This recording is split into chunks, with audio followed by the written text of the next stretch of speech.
Bienvenue sur FR Daily News. Notre actualité d'aujourd'hui parlera de Demain nous appartient, spoiler. Roxane révèle le secret d'Adèle à Karim. Le tueur est dévoilé.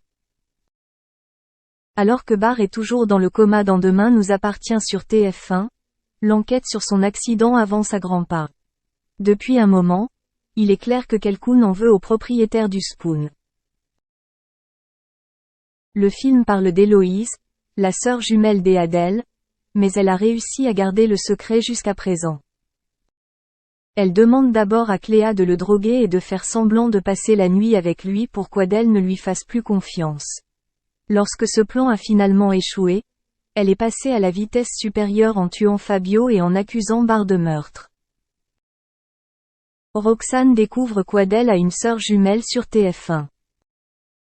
Elle va alors jusqu'à couper les freins de la voiture de Barr, le faisant tomber. Quand Adèle vient la voir, elle la prend à revers en accusant un de ses ex, Valère. Elle a caché des objets incriminants dans sa maison pour que la police les trouve, mais ils ne l'ont pas fait.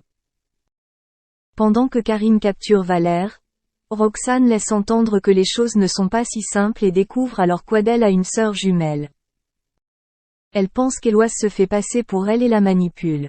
Karim interroge alors Valère sur le sujet, qui explique que les deux sœurs faisaient souvent semblant d'être l'une l'autre, mais Héloïse faisait tout ce qu'elle pouvait pour les séparer. Ainsi, les soupçons de Roxane semblaient se confirmer. Une prochaine enquête silencieuse du couple policier fera apparaître sur TF1 le meurtrier et son intrigue. Est-ce officiellement la sœur jumelle d'Adèle? Gilles abandonne dans Demain nous appartient. En parallèle, Gilles a de gros doutes sur sa maison. Il l'avait achetée à Vandar River à 7 sans le visiter, mais fut vite déçu lorsqu'il découvrit que de gros travaux seraient à réaliser pour le rendre habitable. Il se lance alors dans ce projet avec l'aide de Sylvain, Alex et Bruno. Les événements les plus étranges se succédèrent alors. Bruno est tombé gravement malade après avoir été empoisonné à l'arsenic sur le chantier. Ce même Bruno a ensuite utilisé le chantier pour cacher la drogue. Cette série d'événements déçoit Gilles qui préfère abandonner et vendre la maison. Merci d'avoir regardé et à la prochaine vidéo. N'oubliez pas de vous abonner à notre chaîne. En attendant, faites-nous part de vos commentaires dans la section commentaires ci-dessous. Olivier Ménard représente depuis plus de 14 ans l'équipe du soir sur l'équipe 21. Il vient donc de célébrer le 3 millième numéro de son talk show ce lundi 21 février dans une ambiance très décontractée. Olivier Ménard est revenu pour l'occasion sur plusieurs petites anecdotes qui lui sont arrivées dans sa carrière de journaliste sportif. Et l'une des révélations diffusées dans l'émission vaut clairement le détour alors qu'il se trouvait dans un bar de Rennes.